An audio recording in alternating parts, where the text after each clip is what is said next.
Père, je te rends grâce de ce que tu permets ces moments encore en ce jour. Toi-même, tu sais que sans toi, je ne peux rien. Et nul n'était toi, je ne pourrais pas me tenir ici et pouvoir parler à mon frère, parler à ma sœur. Ce n'est pas de mon propre chef que je me tiens ici, c'est par ta grâce et par ta volonté. Je ne suis pas le plus méritant, le plus éloquent, ni celui qui a la plus grande des connaissances, parce que c'est toi qui l'as. Mais je crois que toi, qui es le parfait enseignant, tu nous as conviés à ces assises afin de nous parler. Alors que le cœur de mon frère, que le cœur de ma sœur soit disposé et que sa vie en ce jour soit transformée, changée totalement au nom de Jésus. Amen. Amen. Amen. Amen. Et Amen. j'aimerais commencer par honorer celui qui est mon père spirituel. Je parle ici du révérend Papicho Akewa Impi, l'apôtre. Je ne cesserai de rendre grâce à Dieu pour sa vie, car nul n'était son sacrifice et sa vie de consécration, nous ne serions pas ici. C'est un bon père, j'ai l'habitude de le dire et je le répéterai toujours, j'ai un bon père. Vous savez, beaucoup de pasteurs aujourd'hui ont envie d'abandonner, ils ont envie de lâcher parce que le ministère, c'est pas facile, parce que parfois même ils subissent des coups, des blessures dans le ministère. Mais j'ai un père qui non seulement a des fils qui l'aiment, qui le soutiennent, qui prient pour lui, mais j'ai aussi un père qui sait encourager ses fils. Il sait combien c'est difficile, il sait combien ce n'est pas facile et il adresse toujours un petit message, une petite pensée, un encouragement. C'est un père formidable. Est-ce qu'on peut célébrer Dieu pour la vie de mon père spirituel? Alléluia, Amen. alléluia, alléluia, alléluia, alléluia. Moi, j'acclame pour la vie de mon père spirituel. C'est un homme de Dieu puissant que le Seigneur utilise dans la francophonie, mais aussi dans l'Église anglophone. Alléluia. Amen. Amen. Alors, nous sommes ici pour parler justement d'un message que nous avons commencé il y a de cela déjà 3 dimanches. Nous sommes 2 dimanches, nous sommes le troisième dimanche. Nous terminerons ce message le quatrième dimanche, donc le dimanche prochain. J'aimerais que tu puisses honorer ton frère, ta sœur. J'aimerais que tu puisses honorer Dieu pour ta vie. J'ai aimé ce que la modératrice nous a dit. Maman Eunice a dit, nous prenons trop de choses pour acquis et nous ne réalisons pas que cela est une grâce. Est-ce que tu peux bénir Dieu pour ta vie, pour la vie de ton frère, de ta sœur? Est-ce que tu peux simplement acclamer Dieu Amen. pour Amen. toi-même, Amen. la Amen, vie de amen, ton frère, amen. la vie de Amen. ta sœur?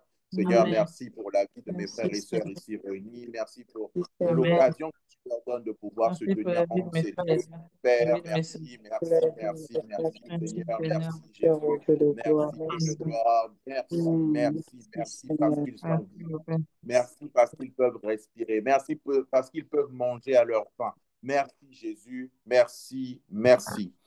Alléluia. Amen. Amen. Et nous acclamons également le Seigneur pour les nouveaux arrivés. Si vous êtes ici pour la première fois, que Dieu vous bénisse. Dieu vous bénisse abondamment. Merci de nous rejoindre. Alors, si vous êtes là pour la première fois, vous avez vu, il y a une très belle dame qui a porté un costume noir, hein, qui a un regard sur vous. C'est la coordonnatrice de Famille en Christ. Alors, juste à la fin, ne partez pas. Elle va vous recevoir. Vous pourrez lui poser toutes les questions qu'il faut sur Famille en Christ, sur la vision, sur tout ce que nous faisons ici. Et elle pourra vous apporter ses merveilleuses précisions. Donc, elle est là, c'est la coordonnatrice, c'est la sœur, la servante de Dieu, Emmanuel Mayanite. Elle est là à votre disposition. N'hésitez pas à aller vers elle. Alléluia. Amen. Amen. Amen. Alors, nous étions en train de parler du combat spirituel et nous avions terminé dernièrement sur les forteresses. Que dis-je? Nous avions commencé les forteresses, mais nous n'avons pas pu terminer les forteresses. Alors, nous allons continuer sur le même élan, parlons des forteresses de pensée et des forteresses tout court. Nous serons en train de parler de cela afin que quiconque écoute ce message puisse comprendre que lorsque tu es prisonnier de tes forteresses, il te sera difficile d'avancer même dans ta vie chrétienne. Il te sera difficile de pouvoir avancer dans ta foi. Alléluia. Amen. Alléluia. Amen. Alors, qu'est-ce que nous avions dit au sujet des forteresses? Nous avions dit que une forteresse est un bastion spirituel où une puissance peut agir librement. Une forteresse est un système de pensée que l'ennemi parvient à garder en vous afin de pouvoir agir avec votre gré. Malheureusement, beaucoup de gens ne s'en aperçoivent pas. Ils viennent à Christ, mais avec des idées du monde. Excusez-moi, je l'avais déjà dit la semaine dernière, mais lorsqu'on donne sa vie à Christ et lorsqu'on est de nouveau, on ne devient pas la personne améliorée de celle qu'on était dans le monde. Non, on devient une toute nouvelle personne. Ça veut dire que tout en nous doit être nouveau en parlant même des pensées et de notre manière d'agir. Tout cela doit se conformer au manuel qui nous a été donné par l'Éternel, qui est la parole de Dieu. Et nous avons dit que dans l'Ancien Testament, les forteresses étaient des habitations fortifiées dont on se servait pour se protéger de l'ennemi. Mais dans le Nouveau Testament, les forteresses sont des bastions que l'ennemi place en nous afin de pouvoir nous malmener même sans que nous puissions nous en rendre compte. Nous avions donné des systèmes de pensée tels que il y a des chrétiens qui jusqu'aujourd'hui continuent à penser que le sexe avant le mariage est normal. Nous avons des chrétiens qui jusqu'aujourd'hui sont chrétiens, oui, mais dans leur esprit, quand on leur dit que l'alcool n'est pas bon pour toi, il ne faut pas t'enivrer, ils ne sont pas d'accord avec vous. On a des chrétiens qui jusqu'aujourd'hui, qui vont à l'église, qui rokobab, qui rindabab, qui chokobab, mais qui continuent à garder un fétiche quelque part sur lequel ils comptent parce que pour eux, Dieu ne suffit pas. Il faut ajouter un fétiche qui va me produire de l'argent. Il faut m'ajouter un fétiche, je ne sais quoi d'autre encore. C'est comme ça que même je suis tombé sur certains chrétiens. Je suis allé chez eux, j'ai prié avec eux. Mais le chrétien te fait comprendre que moi, ma grand-mère m'avait donné un panier. Et ce panier produit de l'argent chaque soir. Je dis, ah, mais tu es chrétienne? Non, oui, je suis chrétienne, mais le panier là me donne de l'argent. Et c'est avec cet argent-là que je fais mes affaires. Vous vous rendez compte qu'on est dans ce système-là aujourd'hui. On est dans les systèmes où les gens viennent à l'église, mais forteresse de pensée. On est dans le système où les gens viennent à l'église, mais ils ne veulent pas lâcher certaines choses du monde. Mais ce n'est pas de leur faute, c'est un système de pensée qui agit. Et je peux vous dire que le système de pensée qui est une forteresse peut être destructeur pour votre vie. Ça peut être destructeur pour votre vie. Et je peux le dire comme ça. Un système de pensée ou une forteresse, si vous ne permettez pas à Dieu de démolir ces forteresses de pensée ou ces idées de votre vie, alors il n'y aura pas de changement. Il n'y aura pas de changement. Vous serez en Christ, vous allez prier matin, midi et soir, mais tant que cette pensée-là subsistera, cette pensée-là va toujours agir dans votre vie pour vous détruire à votre insu. Je vais éclaircir quelque chose. Derrière une forteresse se cache souvent un esprit. Écoutez, l'esprit de colère peut se cacher derrière une forteresse. Et l'esprit de colère va agir avec un autre esprit qui est l'esprit du manque de pardon. Et ces deux esprits vont conserver dans votre vie des portes ouvertes qui, elles, vont donner accès à d'autres esprits dans votre vie. Je m'explique. Si vous avez déjà un esprit de colère, c'est-à-dire, moi, j'ai entendu des chrétiens me dire, ah, papa, moi, je suis en colère. Quand je suis en colère, là, ah, il faut seulement que le sang coule. Tant que la personne contre laquelle je suis en colère ne saigne pas, papa, moi, ma colère ne descend pas. Mais tu es chrétienne. Tu es chrétienne.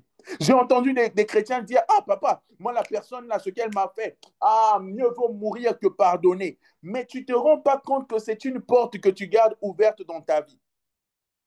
Et c'est comme ça qu'il y a un vice qui est entretenu dans ta vie dont tu n'arrives pas à te débarrasser. Pourquoi? Parce que l'esprit qui est là collabore avec ceux qui sont à l'extérieur et leur permettent de rentrer. Est-ce que je parle à quelqu'un? Amen. Vous n'êtes pas, oh my God, lorsque vous êtes dans un tel état où il y a une forteresse qui règne dans votre vie, vous devez savoir qu'il vous sera difficile de vous défendre. Très difficile. Lisons ensemble ce témoignage de Jean chapitre 14, le verset 30. Jean chapitre 14, le verset 30. C'est le Seigneur Jésus qui est en train de parler. Est-ce qu'il y a quelqu'un qui peut nous aider à lire ou je peux m'en occuper, il n'y a pas de problème. Jean 14, Jean, le verset 30. Jean, Allons-y. Jean chapitre 14, le verset 30. Je lis Ah, dans le précédent de Jésus. Je ne mhm, parlerai plus guère avec vous, car le Père, le prince du monde vient. Il n'a rien en ah, moi. Mais afin que le monde sache que j'aime le Père et que j'agis selon l'ordre que le Père m'a donné, levez-vous, hmm. partons d'ici. Amen. Amen. Le Seigneur Jésus dit quoi du diable? Il dit, il n'a rien de moi en lui. Il n'a rien de moi en lui. Lorsqu'une forteresse agit dans votre vie, vous aurez du mal à suivre ce que le Saint-Esprit vous ordonnera de faire. Et quelles sont les sources ou les exemples de forteresses? On ne va pas exposer ici toutes les formes de forteresses, mais on va essayer de parler de comment est-ce que ça fonctionne et qu'est-ce que ça peut avoir comme conséquence dans votre vie. Imaginons qu'un esprit impur ait réussi à rester dans votre vie pendant des années. Il est là et vous ne vous en rendez pas compte. Cet esprit impur peut commencer à collaborer avec un esprit de paresse. Et l'esprit de paresse, qu'est-ce qu'il va faire, tout simplement?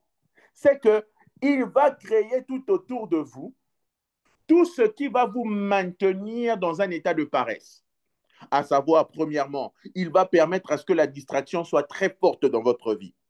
Et quand je parle de distraction, ce n'est pas forcément le téléphone. Ça peut être des jeux vidéo. Je ne sais pas si vous êtes déjà tombé sur ce genre de personnes, mais il y a des personnes qui sont accros aux jeux vidéo.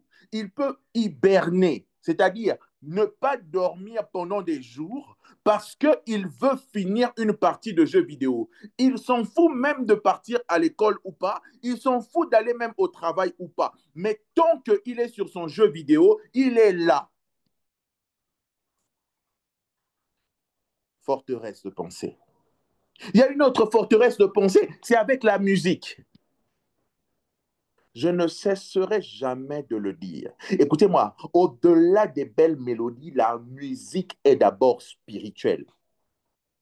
Oh, je vais encore bien le dire. Au-delà des belles mélodies, au-delà des paroles succulentes, au-delà des paroles attrayantes, la musique est d'abord spirituelle. Et vous allez vous rendre compte que lorsque vous avez tendance à écouter une certaine musique, l'esprit qui agit avec cette musique-là va vous emmener à avoir un système de pensée selon lequel je suis chrétien, mais moi, la musique mondaine, je ne peux pas abandonner. Tu es chrétienne, certes, mais tu ne lâches pas le zouk. Et vous allez remarquer que ces chrétiens-là, généralement, avec ce genre de musique du monde qu'ils aiment écouter, ils ont aussi une personnalité qui accompagne les musiques qu'ils aiment écouter. Je ne sais pas si vous avez déjà réalisé ça. Parfois, lorsque vous écoutez le zouk, hein, vous avez envie tout le temps que les hommes vous regardent. Et pour les hommes, quand ils écoutent tout le temps le zouk, hein, ils pensent qu'il est devenu un don Juan, que toutes les femmes sont à sa merci. Donc, surtout les hommes qui aiment beaucoup écouter le zouk, là, donne-lui seulement tes oreilles pendant 5 minutes. Maman, tu vas te retrouver dans ses bras, tu ne vas pas comprendre comment tu as fait pour te retrouver là, parce que c'est un système de pensée qui fonctionne avec lui. Un système de pensée, une forteresse qui l'influence, une forteresse qui fonctionne avec lui. Est-ce que je parle à quelqu'un? Est-ce que je parle à quelqu'un? Amen. Amen. C'est comme ça aussi que vous allez tomber sur un certain genre d'homme qui aime beaucoup écouter le rap. Et quand il écoute le rap, il devient agressif. Il te parle mal. Toujours des gros mots à la bouche. Et il y a aussi un certain type de musique qui est bizarre. Je vous assure que dans cette musique, il doit y avoir quelque chose de terrible, le reggae. Je n'ai jamais compris, mais pourquoi est-ce que les personnes qui écoutent toujours du reggae ont envie de fumer de l'herbe? Ils ont envie de fumer le chanvre. Il y a quelle corrélation entre la musique et le chanvre? Pourquoi cette musique pousse les gens forcément à fumer le chanvre? Pourquoi est-ce que comment on appelle cette musique-là? C'est quoi? C'est la musique forte là où les gars s'habillent toujours en noir là. C'est quoi? La musique, c'est comment on appelle ça? Le Comment? rock, Le rock? Pourquoi est-ce que les l'électro. rockers veulent toujours être bizarres? Je suivais un documentaire dernièrement, je voyais pardon, des musiciens de rock vouloir même déchirer leur langue en deux pour que la langue ressemble à celle du Japon. J'ai dit, mais Seigneur, Jambe. des musiciens de rock qui voulaient mettre des tatouages même jusque dans les yeux, même jusque sur leur crâne, se tatouer de partout. Et tu continues à penser que la musique, il n'y a pas un esprit derrière. Il y a une forteresse. Toi, tu es là, tu écoutes le zouk. Non, je suis là, j'écoute le zouk. Tu as toujours envie. Et puis tu commences à chercher à ce que de mettre une photo Cerci sur les réseaux sociaux. Hein? Photo Cerci. Il faut seulement qu'un bout de ton corps soit dehors. Allez, quand les hommes vont écrire joli, machin, machin, ça te fait du bien. Mais tu ne te rends pas compte que derrière ça, il y a quelque chose. Forteresse de pensée. Mais ça va encore plus loin. Ça peut même arriver au niveau des médias. Ça peut arriver au niveau du cinéma. Ça peut arriver au niveau des jeux d'ordinateur. Pire encore, ça va t'emmener jusque dans la pornographie. C'est comme ça que certains chrétiens, hein, tu pries, tu jeûnes, tu implores le Seigneur. Mais parce qu'il y a une porte qui est ouverte dans ta vie, tu n'arrives pas à abandonner la pornographie et tu ne t'en rends pas compte. C'est comme ça qu'on a des chrétiens. Ils viennent à l'église, mais en même temps, ils croient au New Age. En même temps, ils sont dans la franc-maçonnerie. En même temps, ils sont dans la Rose-Croix. Il est chrétien, mais il croit en même temps aux ancêtres.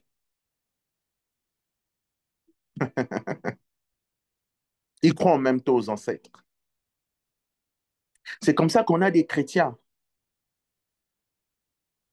Il est chrétien, oui, mais il peut sortir avec sa cousine.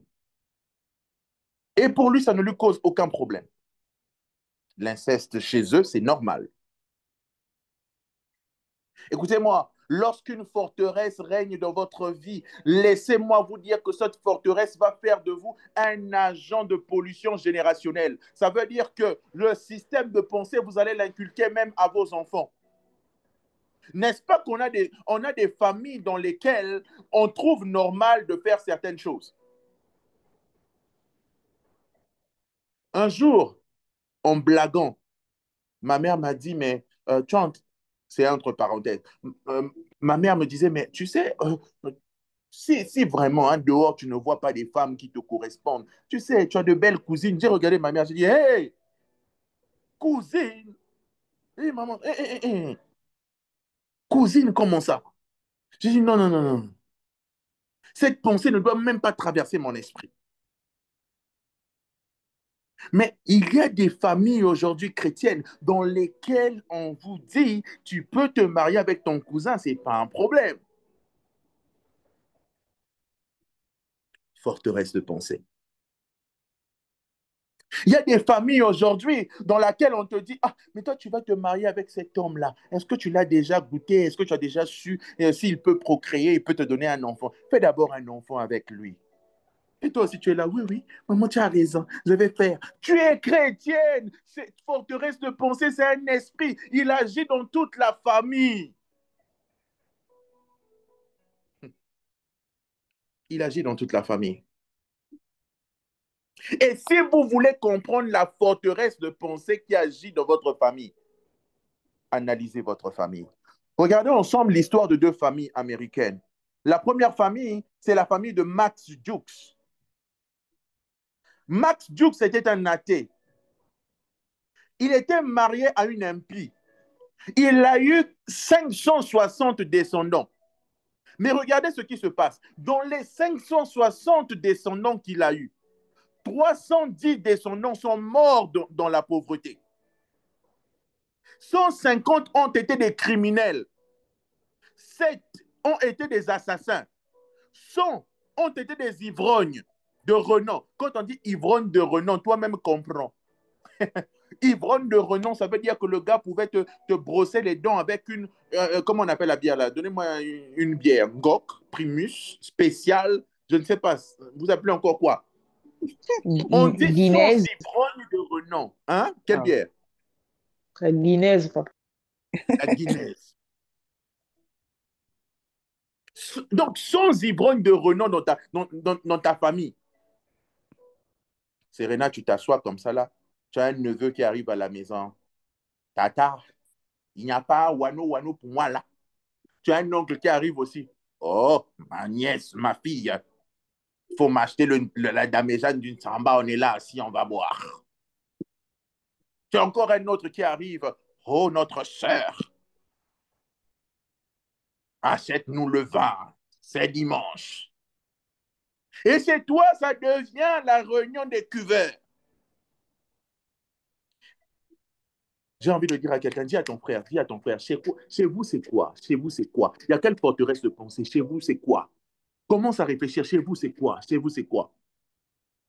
Et pire encore, dans la généalogie de Max Jukes, plus de la moitié des femmes étaient des prostituées. Plus de la moitié des femmes, des prostituées. Imaginez une telle famille.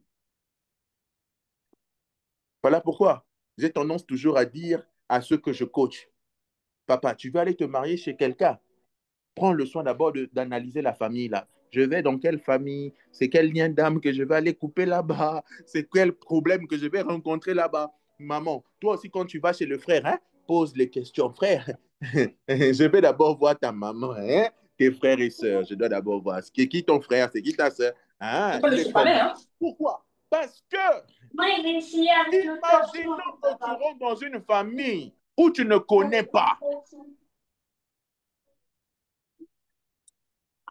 Parce que tu n'épouses pas seulement une famille, tu es en train d'épouser une alliance, tu es en train d'épouser un ADN. Donc, des comportements. Est-ce que la technique peut nous aider à bloquer le micro de la sœur Cardorel? Et il y a une autre famille, c'est la famille de Jonathan Edouard, un contemporain, donc un frère de Max Jukes. Lui, c'était un chrétien engagé dans la vie. Il servait Dieu.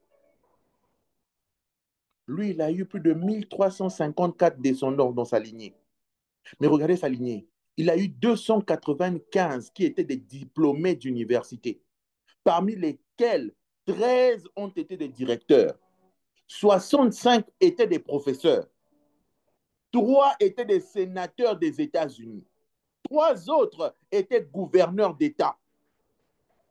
Il en a eu 3 qui étaient des ministres, 30 ont été des juges, 100 ont été des avocats, 56 des médecins, 75 étaient des officiers de l'armée, 100 étaient des prédicateurs de renom, 80 avaient des responsabilités publiques dans 3 maires de grandes villes. Donc, quand vous analysez les 2 familles, pour toi-même, quand tu t'assois, tu vas dans quelle famille? Parce qu'aujourd'hui, le premier critère que nos frères et sœurs ont pour choisir la femme, c'est quoi? Elle doit avoir des rondeurs, hein. Elle doit être claire, surtout femme claire. Oh, Seigneur. Les frères ici, elle doit être claire, femme claire, femme claire. Quand on te demande aussi, sœur, toi, tu dois choisir quoi? Oh non, il doit avoir un teint ébène, les tablettes de chocolat. Ah bon? Tablettes de chocolat. OK, pas de problème. C'est pour vous dire simplement que les forteresses contiennent en réalité des esprits. Tu as donné ta vie à Christ, mais quelle est la forteresse qui reste là? J'ai connu des chrétiens, intercesseurs, mais la cigarette, ils n'abandonnent pas. J'ai connu des chrétiens, modératrice, conductrice de louange. Mais la sœur, on m'appelle. Oh non, elle a besoin de délivrance. OK. Qu'est-ce qui s'est passé? Oh non, la nuit, c'était bizarre ici, là. Papa, je me suis retrouvé dans telle chose, machin, machin, machin. Oh non, dans la nuit, les esprits m'agressent. Je reçois des attouchements, des machins. Je dis, d'accord, il n'y a pas de problème, ma soeur. Mais on doit prier pour toi. Là où je vois, là, c'est esprit de mari de nuit. Hein? D'accord? Oui, papa, on doit prier. Je dis, mais ma soeur, l'esprit me dit, tu dois arrêter l'impudicité. Elle dit, elle crie, oh! Je dis, ah. Elle crie, pourquoi? Elle dit, ma soeur, pourquoi tu as crié? Elle dit, papa, moi et l'impudicité, je ne peux jamais abandonner ça, j'aime trop. Et, j'ai pris mes clics et mes claques, j'ai dit à la personne qui était avec moi, papa, pardon, pardon, pardon, pardon. Pourquoi? Parce que ça, il y a déjà une forteresse de pensée où la sœur te fait comprendre qu'elle est l'impudicité, elle ne peut pas lâcher. Non, tu vas chasser démon, oui, démon va sortir, mais démon va revenir parce que la personne, la pensée qui est là, elle ne veut pas abandonner. Combien parmi nous aujourd'hui souffrent parce qu'il y a des forteresses de pensée? Bien-aimé, moi qui vous parle, j'avais des forteresses de pensée. Est-ce que vous savez que dans le combat spirituel, la dîme a un pouvoir? L'offrande a un pouvoir. Écoutez-moi, un sorcier, avant de vous atteindre, il a besoin de deux choses. La première des choses, il a besoin de l'autorisation de quelqu'un de votre famille. La deuxième des choses, il doit donner une offrande à la divinité à laquelle il appartient, qui correspond exactement à ce que vous êtes, à ce que vous valez dans le monde spirituel. Toi, tu ne donnes pas les offrandes. Papa, j'étais comme toi. Toi, tu ne payes pas ta dîme. Maman, j'étais comme toi. Tout à l'heure, pendant que j'étais en train de réviser l'enseignement, le Seigneur m'a rappelé des choses. Il m'a dit, est-ce que tu sais que tu avais des problèmes avec la dîme? J'ai dit, oui, c'est vrai. Et il m'a rappelé une chose. Plusieurs ici ont ce problème. Plusieurs. Quand on va te demander de payer la dîme, tu vas commencer à calculer. Tu vas dire, ah, 50 euros, c'est beaucoup. 20 euros, c'est beaucoup. Mais regardez, là où moi j'étais, c'était quoi? J'ai pensé comme vous. Quand on me disait donne à Dieu, pour moi, dans ma tête, je disais, bon, je peux donner un peu, 2000, 3000, je donne à Dieu. Mais regardez, quand j'étais en couple avec quelqu'un, je pouvais dépenser plus avec la personne que je prétendais aimer que Dieu. Et Dieu m'a même rappelé quelque chose. Je suis resté tranquille tout à l'heure. J'ai dit, hey, Jésus, pardon. Je me suis encore plus repenti. Combien ici, Bey a des problèmes?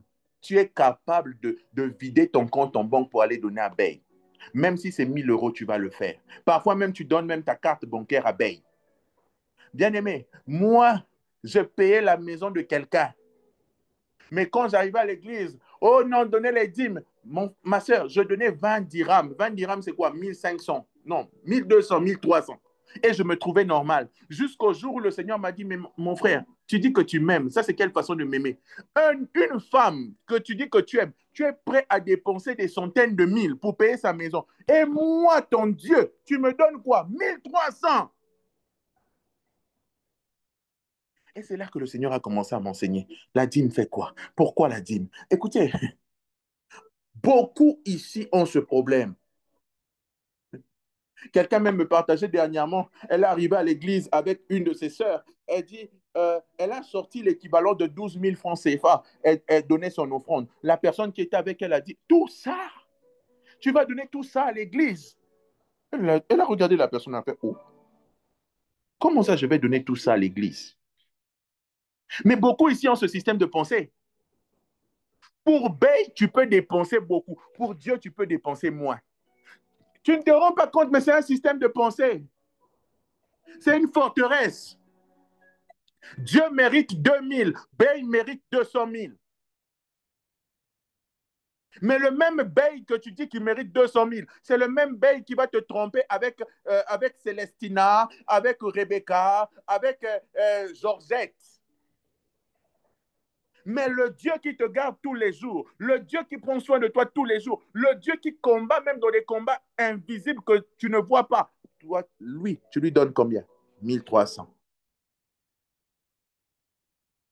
Quand Dieu m'a dit ça, j'ai pleuré, j'ai dit, mais c'est pas possible. J'ai dit au Seigneur, non, je dois changer. Et Dieu m'a dit, tu as un problème. Tu as un problème. Ça doit changer. Et je m'étais rendu compte qu'à l'époque, si j'avais donné des offrandes, mes offrandes n'avaient jamais dépassé 10 000. Mes offrandes n'avaient jamais dépassé 10 000. Et c'est un jour, lorsque je suis allé voir un oncle, cet oncle me dit, tu voyages bientôt, il n'y a pas de problème. Bon, passe tel jour, j'ai une enveloppe pour toi, je vais te donner. Je suis allé chez cet oncle-là, je me suis dit, mais pourquoi il me donnait telle date pour me donner une enveloppe? Moi, je savais que cet oncle-là gardait beaucoup d'argent à la maison. Donc, pourquoi est-ce qu'il va me randonner un autre jour pour me donner de l'argent? Je ne comprenais pas. Je suis allé chez cet oncle-là, il m'a donné l'argent. J'étais content, très content. Bien aimé, je prends mon vol quand j'arrive dans le pays là où j'étais. Je dépense l'argent. Quelque temps après, je tombe malade. Je vois le même oncle venir avec un billet déposé au chevet de mon lit et partir. Dieu me dit, tu as vu? Tu as vu? En fait, tu t'es pas rendu compte, mais ce que cet homme a fait, c'est qu'il voulait t'acheter spirituellement. Je ne sais pas si ça vous arrive souvent, hein. Tu es calme comme ça, l'esprit te dit, prends une forte somme, va donner va donner à tel homme de Dieu ou va donner à ton père. Je ne sais pas si ça vous est déjà arrivé, mais moi, ça m'arrive tout le temps. Le Seigneur, quand il me dit ça, c'est là qu'il m'explique. Il me fait comprendre qu'en réalité, quand tu donnes l'offrande ou quand tu donnes la dîme, en fait, tu es simplement en train d'annuler tout contrat nocturne de sorcellerie qui est en train d'être fait contre toi dans le royaume des ténèbres. Écoute-moi, quand tu n'es pas une femme d'alliance, quand tu n'es pas un homme d'alliance, quand tu prends ces choses à la légère, c'est comme ça que des choses bizarres t'arrivent et tu ne te rends pas compte. Pourquoi? Parce qu'il y a une forteresse qui fonctionne. Je ferme la parenthèse sur l'offrande et sur la dîme.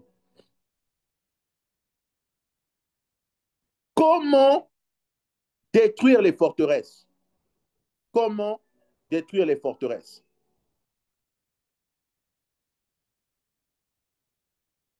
Et la question que plusieurs se posent souvent, c'est est-ce que je peux détruire une forteresse? La réponse est oui et non. Pourquoi oui? Parce que tu dois avoir la volonté de te repentir. Tu dois avoir la volonté de te repentir. Certaines forteresses se brisent simplement par le jeûne et par la prière. Le joug peut être détruit. Mais il est difficile d'exercer de l'autorité sur ce qui te domine. Voilà pourquoi lorsque tu sais qu'une forteresse domine dans ta vie, excusez-moi de le dire, tu tombes tout le temps dans la pornographie, dans la masturbation, tu as prié, tu as jeûné, ça ne change pas. Cherche quelqu'un qui va prier pour toi. Arrête de rester dans ces choses sont en train de te détruire. Tu es en train de sacrifier ta destinée. Cherche quelqu'un, enlève la honte. Cherche quelqu'un que tu sais être quelqu'un qui va prier pour toi et ces choses vont s'arrêter. Quand tu sais que tu as une forteresse, tu as lutté, tu as jeûné, tu as pleuré, tu as prié, ça ne change pas. Va vers quelqu'un. Quelqu'un de confiance. Comment détruire une forteresse de pensée par soi-même? Un, il faut avoir la volonté de se repentir. Parce que la personne en cause doit être prête à se repentir et à admettre que cette forteresse de pensée-là est en train d'abriter des péchés. Il y a des forteresses de pensée qui sont là dans vos vies et qui permettent à ce que ce soit toujours les faux gars, des faux types qui viennent vers vous et vous ne vous en rendez pas compte.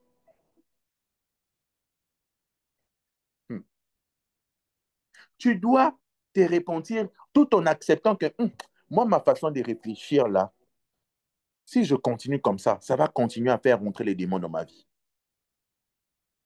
Il faut que je fasse attention. Deux, la personne doit être capable de se soumettre à Christ. Ce n'est pas le matin, tu crois en Dieu, le soir, c'est autre chose. Tu es dans Fali pour parler autre chose. Non.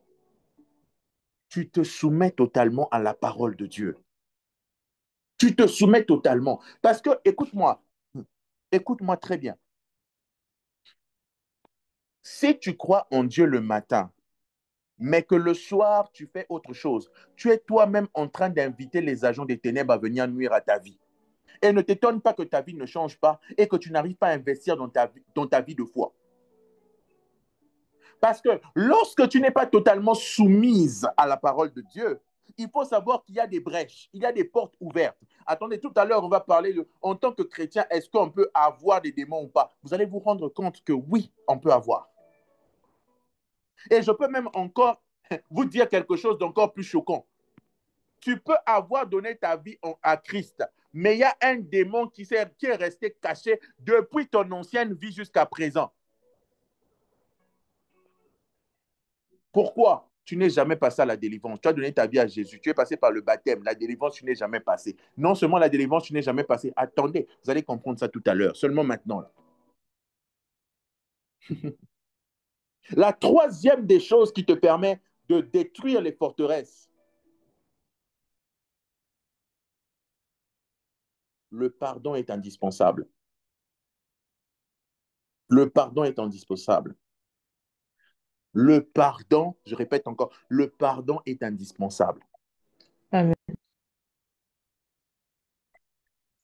Et vous devez savoir, hein, quand une personne a des forteresses, vous pouvez perdre la personne que vous voulez aider. C'est-à-dire que la personne même que vous voulez aider se fâche contre vous. Le démon qui est là, comme il voit que c'est la sœur Emmanuel qui veut aider la sœur Serena à sortir de ces choses. Bon, je vais créer maintenant l'inimitié.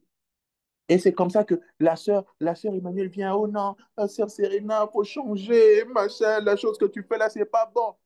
L'esprit qui est derrière la forteresse va placer en elle quoi? L'orgueil. Oh, toi aussi, tu peux me dire quoi par là? Nous tous, nous faisons ça. Toi aussi, tu peux venir me dire quoi par là? Oh, toi-même, regarde d'abord ta vie. Pourquoi est-ce que tu viens seulement me parler? Et la meilleure réponse des enfants de Dieu d'aujourd'hui pour défendre le péché, la chair est faible. La chair est faible. La chair est faible. Donc, nous tous, non, c'est pas parce que toi, tu le fais que nous tous, on le fait. Ne catégorise pas les gens.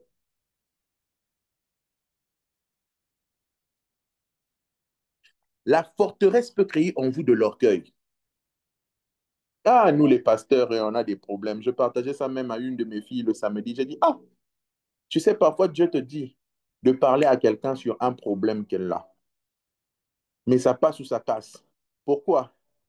Reste pas Emmanuel. Je me souviens, je suis allé dire quelque chose que Dieu m'avait dit sur quelqu'un à quelqu'un. Accepter la tautologie. Je suis allé dire ça à la personne m'a pris en haine. La personne m'a pris en haine. Les cultes, je ne viens plus. Je ne me connecte plus. J'ai dit, Jésus, j'ai décidé de prendre du recul vis-à-vis de toi. J'ai dit, oh, papa. Le Seigneur, tu me dis d'aller dire, après moi, c'est moi qui subis. Je ne sais pas si ça vous est déjà arrivé, mais c'est une forteresse. En fait, quand Dieu te reproche quelque chose, c'est dans le but que tu puisses t'humilier. Mais la forteresse, avec l'esprit qui est derrière, va te conduire à l'orgueil. Ta sœur Emmanuel arrive, elle dit, Papa Christ, tu mens beaucoup, hein? Papa Christ regarde, oh, toi tu es ma fille, comment tu peux me dire ça? Tu viens me dire à moi que je suis menteur? Au lieu de dire, ah ma fille, tu as raison. Je dois traiter ça, l'esprit de mensonge est là. Je dois faire attention. Je vais aller traiter ça en retraite. Non. Dès qu'elle vient me dire, ah papa, j'ai remarqué le mensonge. Non, ma fille. Et beaucoup ici, vous êtes comme ça. Vous êtes comme ça. Mais vous ne vous rendez pas compte que c'est une forteresse. L'orgueil. On ne peut rien vous dire. On ne peut rien vous dire. On ne peut rien te reprocher. Mais tu ne te rends pas compte que cette forteresse-là est là. Elle te maintient. Elle te maintient. Comment identifier des forteresses? La première des choses, c'est à travers le repérage des signes. Comment identifier les forteresses? À travers des repérages de signes, des actions ou des péchés. Écoute, tu sais que tu as des forteresses quand tu t'analyses toi-même.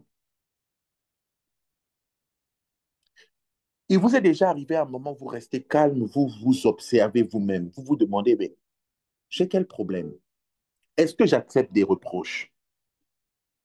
Est-ce que, à la lumière de la parole de Dieu, ma façon de faire est bonne? C'est comme je vous disais tout à l'heure, une sœur en Christ à qui tu dois encore dire laisse la musique mondaine, comprends qu'il y a des forteresses. Une sœur en Christ à qui tu dois encore dire laisse le mensonge, c'est là qu'il y a une forteresse, il y a un esprit.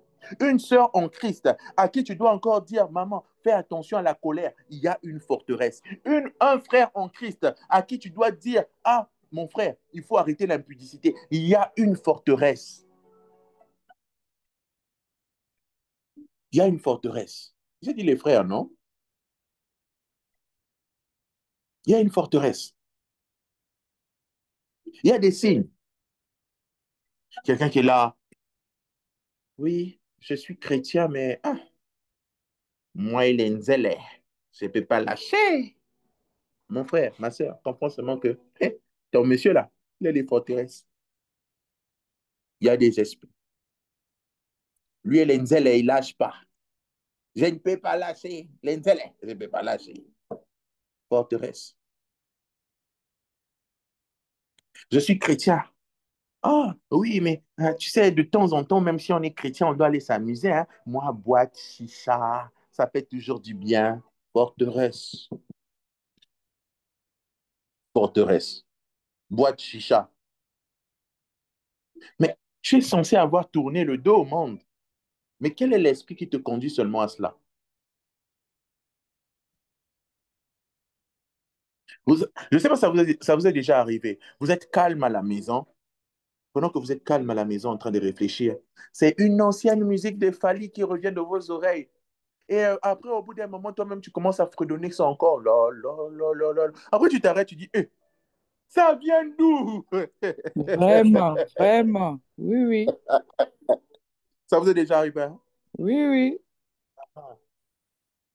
C'est quand on vous suggère des pensées. Il suffit que tu acceptes ça. Après, tu vas rechercher sur YouTube et tu repars dedans.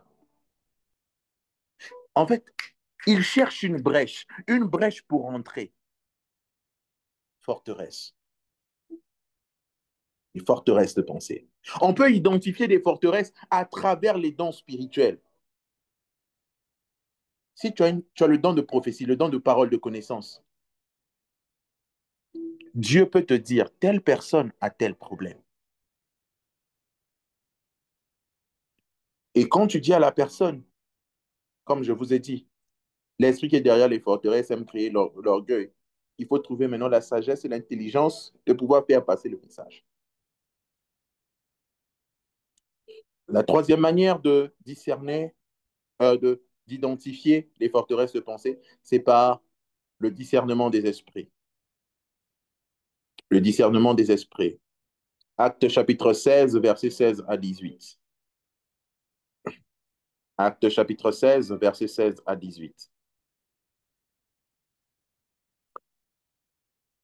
La Bible dit, Acte. comme nous allions au lieu de prière, une servante qui avait un esprit de python et qui, devinant, procurait un grand profit à ses maîtres, vint au-devant de nous et se mit à nous suivre, Paul et nous. Elle criait, ces hommes sont les serviteurs du Très-Haut et ils vous annoncent la voie du salut. Elle fit cela pendant plusieurs jours. Paul, fatigué, se retourna et dit à l'esprit, je t'ordonne au nom de Jésus de sortir d'elle, et il sortit à l'heure même. Paul est en train de marcher avec ses disciples. Ils sont en train de marcher. Une femme arrive. Elle avait un esprit. Elle avait un esprit. Voilà pourquoi méfiez-vous de tous ceux qui vous disent toujours ce que vous voulez entendre. Il peut avoir un esprit de séduction derrière. Tu as des défauts, mais au lieu qu'on te dise que, papa, toi aussi parfois tu fais mal les choses. Non, non. Toi, tu veux seulement les gens qui t'applaudissent. Président, oh yeah, Lumumba, oh yeah, Mobutu, oh Sir Emmanuel, taille avantageuse, t'es avantageux, oh Sir, quand tu parles, on dirait Molière, oh quand tu nous exhortes, on dirait, on ne te dit jamais, ah, sœur, toi aussi, quand tu nous parles, hein, tu es trop cru. Non, c'est toujours, oh, sœur. Prophète Emmanuel, quand tu prophétises, la prophète, les détails déterminants, panneaux solaires, panneaux, voyons. Tu es content, tu es content. Mais tu ne sais pas que derrière cette personne qui est en train de te dire ça, il y a un esprit de séduction qui est en train de te pousser à être davantage orgueilleux. Je pose la question à quelqu'un, est-ce que tu aimes toujours les reproches ou il y a une forteresse? Toi, tu veux toujours qu'on te dise ce que tu veux. Jamais qu'on essaye un peu de te corriger pour te parfaire. Non. Cette femme était là tous les jours. Oh, ces hommes sont des serviteurs de Dieu. Surtout nous aussi, les hommes de Dieu, on abuse avec les présentations.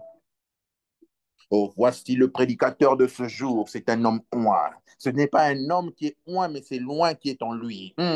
L'onction déborde tellement en lui que lorsqu'il ouvre la bouche, les démons fuient. Oh, homme de Dieu. Il y a des hommes qui ont Dieu et il y a des hommes qui sont Dieu. Lui, c'est un homme qui a Dieu et c'est un esprit supérieur.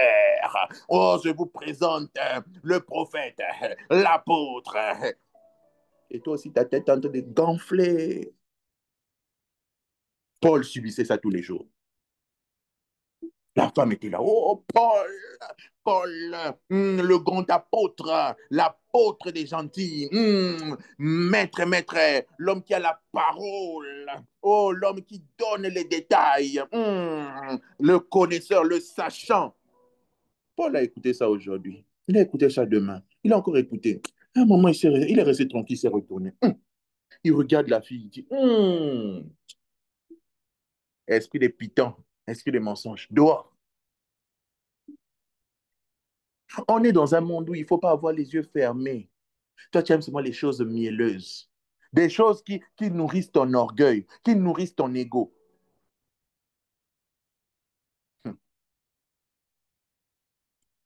Et surtout, ce que j'aime, c'est la parole de connaissance. La parole de connaissance va t'aider à identifier les forteresses. Dans Actes chapitre 5, le verset 1 à 11, on attrape ici un couple de voleurs, Ananias et Saphira. Un couple de voleurs. La Bible dit, mais un homme, on est dans Acte 5, le verset 1 à 11, mais un homme nommé Ananias avec Saphira, sa femme, vendit une propriété et retint une partie du prix. Sa femme le sachant, puis il apporta le reste et le déposa aux pieds des apôtres. Pierre lui dit, Ananias, pourquoi Satan a-t-il rempli ton cœur au point que tu montes au Saint-Esprit et que tu aies retenu une partie du prix du champ? Combien font ça? Combien font ça? Je l'interdis même à plusieurs de mes fils. Et c'est devenu l'habitude de certaines personnes aujourd'hui. Vous prenez le serviteur de Dieu, on dirait je ne sais pas quoi. Toi, tu m'appelles, papa, je vais t'appeler dans la semaine, hein? Je vais t'envoyer l'offrande. Moi, je reste tranquille, je rigole. La semaine passe, tu n'envoies pas. Le mois passe, tu n'envoies pas. 2 mois passent, tu n'envoies pas. Moi, je n'ai pas de problème. C'est ton argent à toi. C'est toi qui as pris la décision et c'est toi qui m'as informé. Moi, je n'ai pas de problème. Mais est-ce que tu sais que tu n'as pas parlé qu'à l'homme qui est là, tu as parlé au Saint-Esprit? Est-ce que tu sais qu'en réalité, tu as promis au Saint-Esprit? Donc, tu es en train de voler qui? Le Saint-Esprit. Pas moi. Voilà pourquoi éviter les promesses. Hein? Biloba loba, biloba loba. Il faut arrêter ça. Ne promets pas à Dieu quand toi-même tu sais que tu ne vas pas le faire. Seigneur, si tu me donnes, je te servirai. Seigneur. Dieu te donne, tu ne sers pas. Et après, quand Dieu vient te combattre, tu appelles le pauvre berger.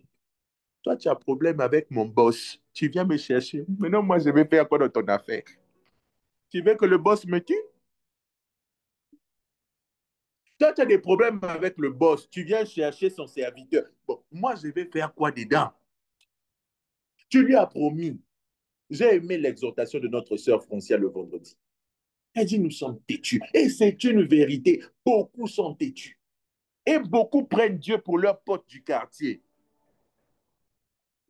Ananias et Saphira, que vous avez obligé à le faire? Vous-même, vous vous êtes décidé, on va vendre la propriété, on va apporter à Dieu. Vous-même, on ne vous a pas forcé, on ne vous a pas mis l'aiguille quelque part, rien. Eux-mêmes, ils arrivent chez Pierre. Ananias arrive chez Pierre avec une partie. Il donne à Pierre. Pierre lui dit, mais pourquoi tu as menti au Saint-Esprit? Parce que plusieurs pensent que quand ils prennent des résolutions dans leur cœur ou dans leur maison là-bas en prière, le Saint-Esprit ne vous écoute pas. Ah, écoutez, ne jouez pas avec le Saint-Esprit. Il dit, s'il n'eût pas été vendu, ne te restait-il pas? Et après qu'il ait été vendu, le prix n'était-il pas à ta disposition? Comment as-tu pu mettre en ton cœur un pareil dessein? Ce n'est pas à des hommes que tu as menti, mais à Dieu. Bien-aimé, quand tu fais des promesses et que tu viens me parler, ce n'est pas à moi que tu mens. Quand tu viens me mentir là, ce n'est pas à moi que tu mens, c'est à Dieu.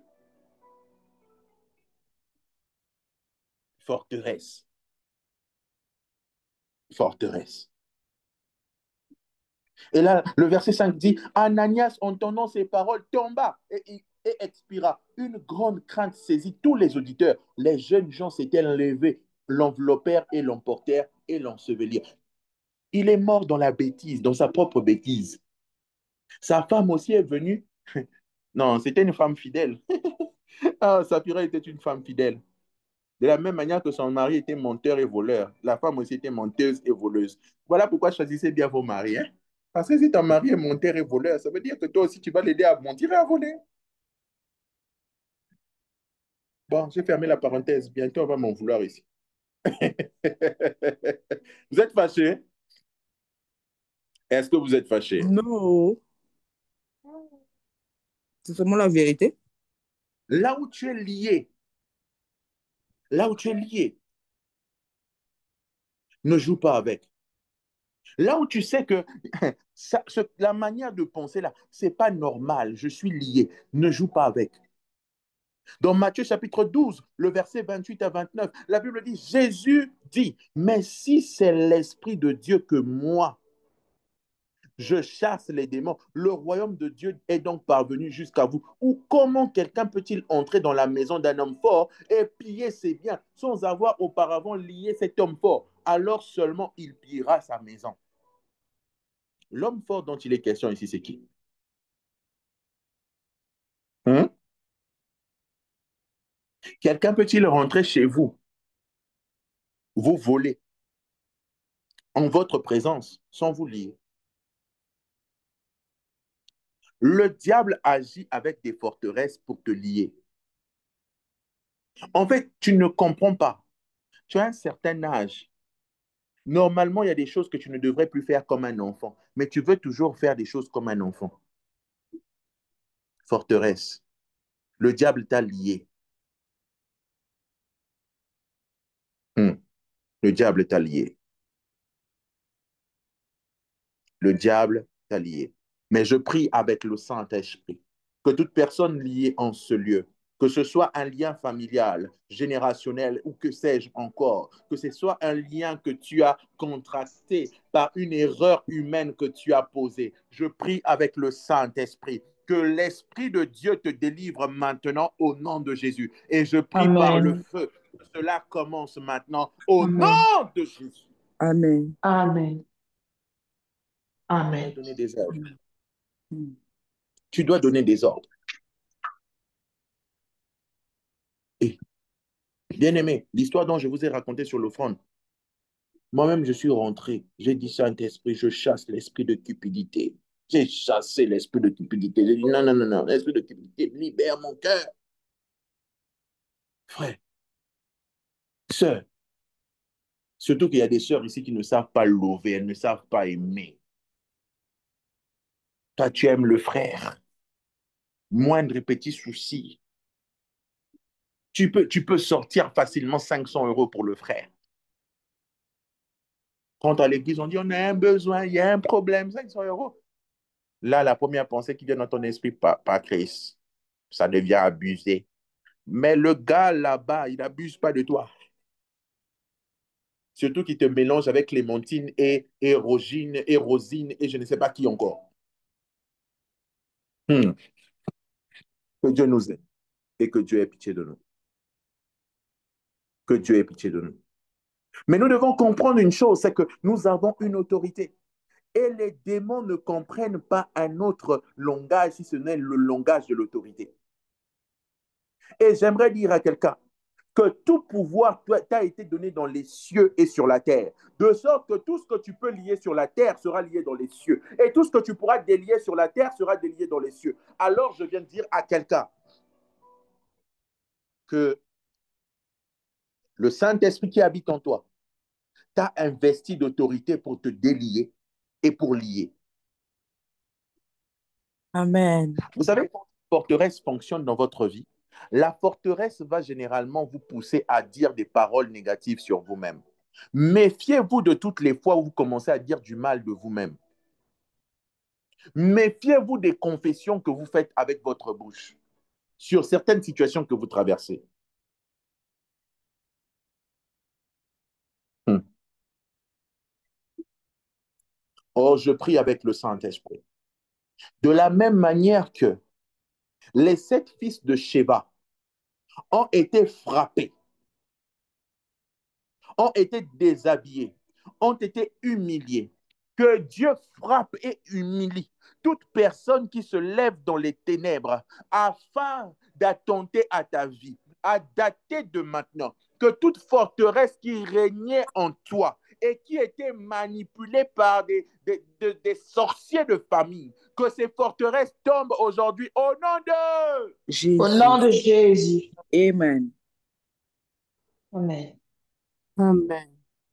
Dois avoir foi au nom de Jésus et à la puissance de Jésus. Écoutez-moi, la puissance de Jésus peut tout.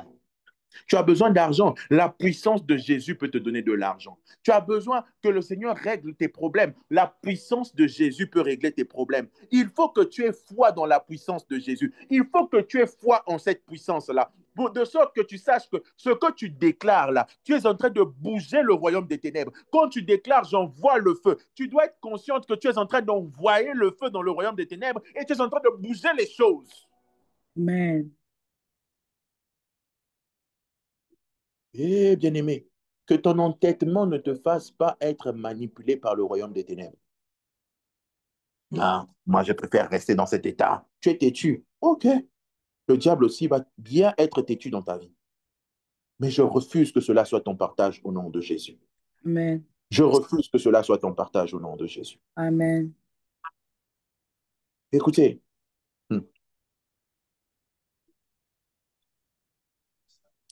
je vais terminer. Je vais terminer très rapidement. Vous savez, le diable est un destructeur. Il ne vient pas pour s'amuser avec nous.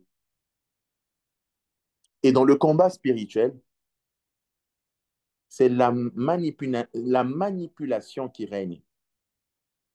En fait, les esprits qui aujourd'hui œuvrent pour les desseins du diable ou pour la mission du diable, c'était autrefois des esprits qui œuvraient dans la mission de Dieu. Donc, ils savent comment Dieu agit. Voilà pourquoi, pour contrecarrer les plans de Dieu, ils viennent manipuler des êtres humains. Est-ce que vous savez que, oh my God, est-ce que vous savez que derrière des ouragans, derrière certains orages se cachent des esprits? Est-ce que vous le savez? Derrière certaines pluies torrentielles, parfois il y a des esprits. Est-ce que vous le savez? Ah. Écoutez, la tradition rabbinique parle de démons nocturnes, de démons préposés aux orages, à la tempête, aux tremblements de terre. Ce sont des démons qui créent des séismes. Est-ce que vous vous en rendez compte? Et vous devez savoir que quel que soit le domaine dans lequel ils excellent, ils veulent accomplir l'œuvre de leur maître, détruire l'homme. Donc, ne joue pas avec ces choses-là. C'est comme ça que ces esprits peuvent venir, ils te tentent, en faisant en sorte de rendre le péché, là, de plus en plus séduisant pour toi. C'est comme ça qu'ils peuvent venir, ils t'oppressent par toutes sortes de problèmes. Écoute-moi, quand tu vois beaucoup de problèmes commencer à surgir dans ta vie, ne pleure pas, ne te plains pas, prie, lève-toi. Parce que c'est un moyen que le diable peut créer pour pouvoir te manipuler, pour pouvoir t'oppresser. 3, ces esprits trompent en pervertissant ton esprit, en te faisant croire que certains péchés ne sont pas des péchés, en te faisant accepter des choses anormales comme étant normales. Il y a encore des chrétiens aujourd'hui qui se demandent, est-ce que galocher, c'est un péché? Papa, est-ce que je peux embrasser? Tu es sérieuse? Est-ce que tu peux embrasser? Est-ce que tu peux embrasser? Tu ne te rends pas compte que tu es trompé par un esprit qui te fait croire que ce qui est anormal là doit devenir normal pour toi. Ils te trompent. Ils te font croire que ce qui est anormal est normal. En créant toutes sortes de religions et de sectes supposées apporter la vraie connaissance de la vérité, alors que ils, ils sont en train de perdre les gens. Ils poussent même des hommes à des pratiques occultes. Ils font en sorte que certaines doctrines anti-christocentriques puissent rentrer dans l'Église. C'est comme ça qu'on a des chrétiens qui continuent à croire que tu peux te soigner à l'aide des plantes, n'est-ce pas? Voilà, voilà, voilà. Donc, ils s'efforcent d'entrer dans le plus de personnes possible afin d'avoir un moyen d'expression direct dans le domaine physique. C'est comme ça que, écoutez, lorsqu'un esprit s'installe, il peut libérer une atmosphère négative qui va faire en sorte que vous commenciez à avoir des problèmes avec les gens.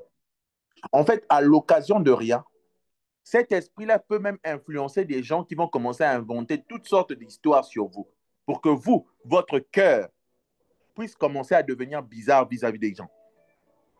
Donc, c'est comme ça que tu es à la maison, tu ne te rends pas compte. Quelqu'un a inventé une histoire quelque part. N'est-ce pas, Emmanuel? On a dit que tu étais sorti de l'hôtel avec le frère Intel. Oh, à 2 heures du matin, il ne reste pas dormir pour elle. Elle discutait peut-être même avec l'ange Gabriel. Elle se réveille, elle dit, hein? Qui? Moi? Aïe. Mais l'esprit peut libérer une atmosphère bizarre. Il peut libérer une atmosphère bizarre. C'est comme ça que ces esprits peuvent même détruire la famille. Quand ils viennent, ils libèrent une atmosphère négative dans la famille. C'est comme ça que la famille était dans la paix, la famille était dans le calme. Mais vous voyez seulement tout d'un coup, les frères et les sœurs commencent à se disputer, ils se prennent la tête. On demande, mais c'était pourquoi? Tout est parti d'un torchon. La sœur Sandrine a demandé à la sœur Esther, est-ce que tu peux me donner le torchon? La sœur Esther a dit, toi-même viens chercher. Bitumbe Bandi Wana. Je dis, oh, à cause d'un torchon? Oui.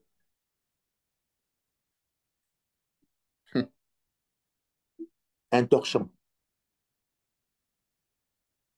Et pire encore, ces esprits travaillent à contrôler les finances du monde. Écoute-moi, l'argent est spirituel, hein? L'argent hein, est spirituel. Je ne sais pas si ça vous est déjà arrivé. Hein. Moi, avant, ça m'arrivait très souvent. Dès que tu touches une somme d'argent, tu as l'impression que tout le monde est au courant que tu as l'argent. On t'appelle. Est-ce que tu peux m'avoir? On t'appelle encore. Est-ce que tu peux m'avoir? Je vis la même chose. Je vis ça, papa. Je vis ça. Ah, Ou dès que tu touches l'argent, c'est comme si on avait parlé au problème. Les problèmes commencent là. Dès que tu touches seulement la petite somme là, je te dis, bon, tu avais déjà fait tes calculs, je vais faire ceci. Dès que tu touches seulement ça, en fait, La voiture tombe en panne. À la maison, directement, le WC est bouché. À la maison, directement, le circuit électrique prend un coup. Donc, tu commences à dépenser ici, tu dépenses là, tu dépenses là, tu dépenses là. Après, tu restes tranquille, tu dis, mais qu'est-ce qui se passe? Le destructeur s'est levé. Lorsque tu payes ta dîme, tu es en train de sanctifier tout ton argent. Tu es en train de rendre grâce à Dieu. Et de même, tu es en train d'empêcher à l'ennemi d'avoir accès à tes finances. Pourquoi? Parce que celui qui dirige les finances, c'est lui.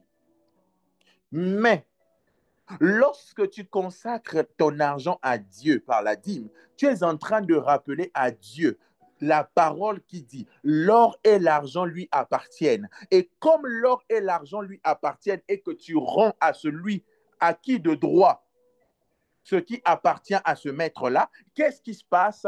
Il sanctifie ton argent et de surcroît, il peut commencer à attirer d'autres financements vers toi. Mais lorsque tu ne rends pas à qui de droit, qu'est-ce qui se passe? Tu laisses libre recours à tes finances aux dévoreurs et aux destructeurs. Et ces esprits sèment le chaos sur tous les plans de la vie. Ils sèment le chaos. Ils s'infiltrent dans les églises. Alléluia. Amen. Maintenant, à quoi est-ce que ces esprits ressemblent? C'est là que ça va vous choquer. On termine par là rapidement. On va parler sur l'autorité du chrétien, on va prier et Dieu va nous faire du bien. À quoi est-ce que ces esprits ressemblent? L'aspect extérieur des démons est très varié. Vous savez, l'aspect du démon varie en fonction du domaine dans lequel il agit. Et la Bible nous décrit parfois l'aspect de certains d'entre eux. Le don de discernement des esprits peut vous permettre, en fait, de voir dans le monde spirituel des anges et des démons. C'est comme ça que quand tu as un don poussé de discernement des esprits, tu peux arriver devant la maison de quelqu'un. Quand tu arrives devant la maison de cette personne-là, tu vois des gens sombres, habillés de manière comme des soldats du village, de manière coutumière, si je peux le dire comme ça. Ils ont des lances à la main. Toi, tu penses que ce sont des anges protecteurs alors que ce sont des démons. D'ailleurs, l'esprit est en train de me dire qu'il y a des gens ici, vous rêvez souvent des soldats dans vos songes. C'est qui? Je reviens sur toi tout à l'heure. Parfois, quand tu dors dans tes songes, tu vois des militaires. Oh my God. Dans tes songes, tu vois des militaires. Quand tu as un esprit de discernement, tu arrives chez quelqu'un, tu as l'impression que devant sa maison ou devant sa parcelle, c'est comme s'il y a des femmes qui sont là. Elles sont deux, trois, quatre. Elles sont là. Ce sont des démons, des esprits. Et certains chrétiens et même serviteurs de Dieu qui ont vécu en fait des expériences dans lesquelles Dieu leur a montré ce que les démons, à quoi les démons ressemblaient et ce qu'ils faisaient. Ils ont souvent décrit les démons correspondant parfois, ils ont parfois des ressemblances momentanées avec certains êtres humains. Est-ce que vous savez qu'un démon peut revêtir la forme humaine? Oh, toi qui aimes ma draga, toi qui aimes draguer comme dragage. Tu aimes draguer, na draguer. Oh, il est beau, elle est belle. Toi qui aimes draguer, na draguer. Est-ce que tu sais que certains hommes que tu dragues, certaines femmes que tu dragues, ce sont des démons? Ce sont des esprits, en fait. Uh -huh. Tio, ok. Pourquoi? Parce que, souvenez-vous, à la base, c'était des anges. Ils étaient revêtus de lumière. Maintenant, ils ont perdu leur lumière, mais ils ont la capacité de tromper. Donc, ils peuvent se revêtir de l'aspect qu'ils avaient avant, sans la nature. Oh, n'avez-vous pas lu dans 2 Corinthiens chapitre 10, le verset 14, que Satan lui-même se déguise en ange de lumière? Maintenant, si Satan lui-même peut se déguiser en ange de lumière, ne pensez-vous pas que certains démons peuvent se déguiser aussi en ange de lumière? 2 Corinthiens 10, 14 le dit, non? Hein? Ah. Mais parfois, ils ont une forme mi-humaine, mi-animale. Quelqu'un peut prendre Apocalypse chapitre 15, le verset 14. Apocalypse 15, le verset 14. Bon, l'heure nous est Apocalypse impartie. 15, le verset 14. Allons-y. Hop, Non, attends. ça s'arrête à Que 8. dis-je? Que dis-je? Que dis-je? Que dis-je? Que dis-je? Que dis-je? Que dis-je? Non, Apocalypse 15, que dis-je?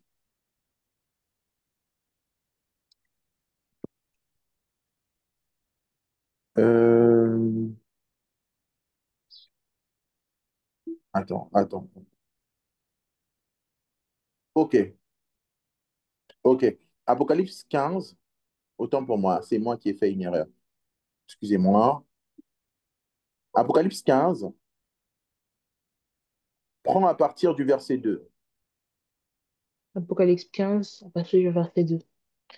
Et je vis comme une mer de verre, mêlée de feu, et ceux qui avaient vaincu la bête et son image, et le nombre de son nom, debout sur la mer de verre, ayant des harpes de Dieu. Et ils chantent le cantique de Moïse, le serviteur de Dieu, et le cantique de l'agneau en disant, tes œuvres sont grandes et admirables, Seigneur Dieu Tout-Puissant. Tes voies sont justes et véritables, Roi des nations. Qui ne craindrait, Seigneur, et ne glorifierait ton nom? Car seul tu es saint. Et toutes les nations viendront et se prosterneront devant toi, parce que tes Non, jugements, attends. C'est la version amplifiée. Attends. Apocalypse 16, voilà, exactement. Apocalypse 16 à partir du verset 13. Oui, autant pour à moi, partir du c'est... verset 13. OK. Oui, comme Et j'aime je changer les vis, versions là. Mhm. et je vis sortir de la bouche du dragon, et de la bouche de la Uh-huh, bête, et de la bouche du uh-huh, faux prophète, trois esprits uh-huh. impurs, semblables à des Semblable à grenouilles, quoi? Aïe, aïe, aïe. Trois esprits impurs semblables à quoi? des grenouilles. Toi qui fais les songes sur les grenouilles. Bonjour. Tu fais des songes, tu vois des grenouilles. Ce sont des esprits. Ce sont des esprits. Un homme de Dieu appelé Howard Pittman, il dit qu'un jour, il a vu le royaume des démons. Ça m'est déjà arrivé, c'est une expérience que j'ai déjà vécue. Il explique que il a vu dans le royaume des démons certains qui avaient l'aspect des soldats de l'époque gréco-romaine. Et ils avaient des tailles de géants. Bien aimé, ce n'est pas parce que tu vois, pendant que tu es en train de prier, tu vois un être rentrer. Il ressemblait à quelqu'un qui avait une lance, un casque, machin. Et toi aussi, tu te prosternes devant lui. Parfois, c'est un démon. Pose la question au Seigneur. Saint-Esprit, c'est qui vient de rentrer? Parce que tu risquerais de faire alliance avec un esprit. Et puis, vous devez savoir que parfois, les esprits ne viennent pas forcément quand vous êtes en prière. Parfois, c'est dans les songes. On raconte l'histoire d'une dame qui s'est faite ensorceler dans les songes par son grand-père, par son propre grand-père. Oh, Salomon a reçu sa richesse où? Lecteur de la Bible. Salomon, il a reçu sa richesse où? Il faisait quoi quand Dieu est venu lui parler? Il dormait. Ça veut dire que les esprits peuvent venir pendant que vous dormez. Ils peuvent polluer votre vie pendant que vous dormez. Toi, tu es là. Tu ne pêches pas. Tu ne commets aucun péché. Tu vis dans la pureté. Tu te sanctifies comme il faut. Mais tu ne comprends pas la nuit. Il y a des esprits impurs qui viennent tout le temps te faire des attouchements. Ce que tu ne comprends pas là, c'est qu'on est en train de polluer ta vie. Ce sont des esprits. Et après, tu te réveilles, tu as des problèmes de finances, tu as des problèmes de ceci, tu as des problèmes de cela. Tu dis, Seigneur, je ne comprends pas. Pourquoi est-ce que mes finances vacillent? Pourquoi est-ce que je patauge dans la boue? Qu'est-ce qui se passe? La nuit, quand tu négliges de prier là, c'est là qu'ils attaquent. Il y a un frère qui m'a raconté une histoire dernièrement ici là. J'étais très KO. Il me dit que lui, il travaille. Et là où il travaille, il gagne un salaire conséquent. OK? Il va louer une maison. C'est avec qui que je priais pour la maison? C'est Nora. Ah, gloire soit rendue à Dieu qu'elle soit là. Nora, je priais avec quelqu'un qui m'a dit, il a pris une maison, Nora. Il prend une maison pour louer. Lui, il gagnait un gros salaire. Il gagne un gros salaire. Il prend la maison. Ce qui l'a attiré, c'est que la maison coûtait 15 000 francs CFA. 15 000 francs CFA, c'est combien d'euros? Dites-moi, 24 euros, non? 24 euros ou 25 euros, n'est-ce pas? C'est ça, non? Si mes calculs sont bons. Imaginez, il tombe sur une maison qui coûte 25 euros. Il rentre dans cette maison-là, dans cette parcelle-là. Bien aimé, il gagne un salaire qui est plus que 25 000, largement plus que 25 000. Il n'arrive pas à payer les 25 000 de loyer. Il fait 2 mois, il n'arrive pas à payer les 25 000 de loyer. Le troisième mois, le bailleur vient le voir. Le bailleur lui dit, écoute, comme tu n'arrives pas à payer les 15 000 là, je descends ça à 10 000. Les 10 000, il n'arrive pas à payer. Écoutez, quand une terre est souillée, elle est souillée.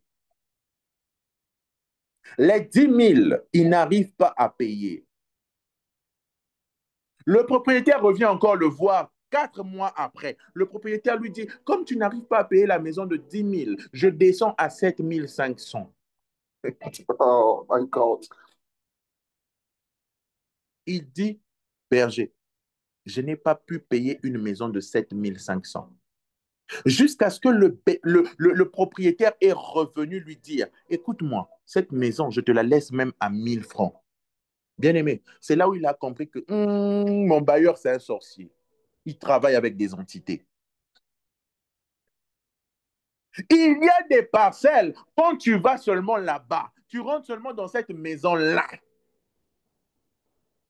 Ah, je disais ça à Nora dernièrement, ici, là, quand tu déménages, même à Emmanuela, je leur dis toujours, quand vous déménagez, vous changez de maison. L'huile d'onction. Soit vous m'appelez si je ne suis pas disponible. Vous avez l'huile d'onction. Priez sur l'huile d'onction, renversez dans la maison avant de rentrer là-bas. Le gars dit 1000 francs, il n'a pas pu.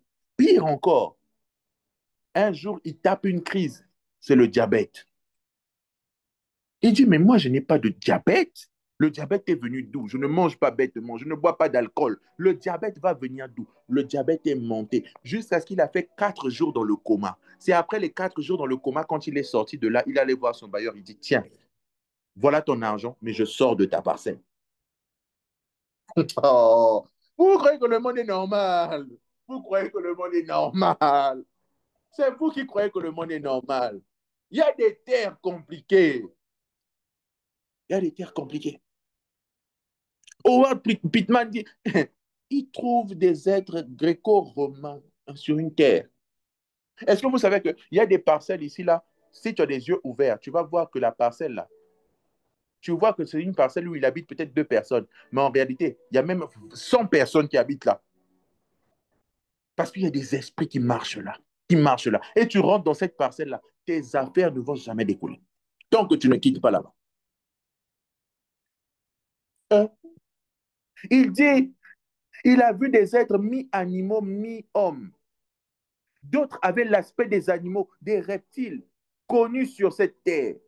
D'autres avaient même un aspect qui ne correspondait à rien. C'est comme ça que parfois tu fais des rêves, tu vois un être répugnant qui te donne même envie de vomir. C'est un esprit.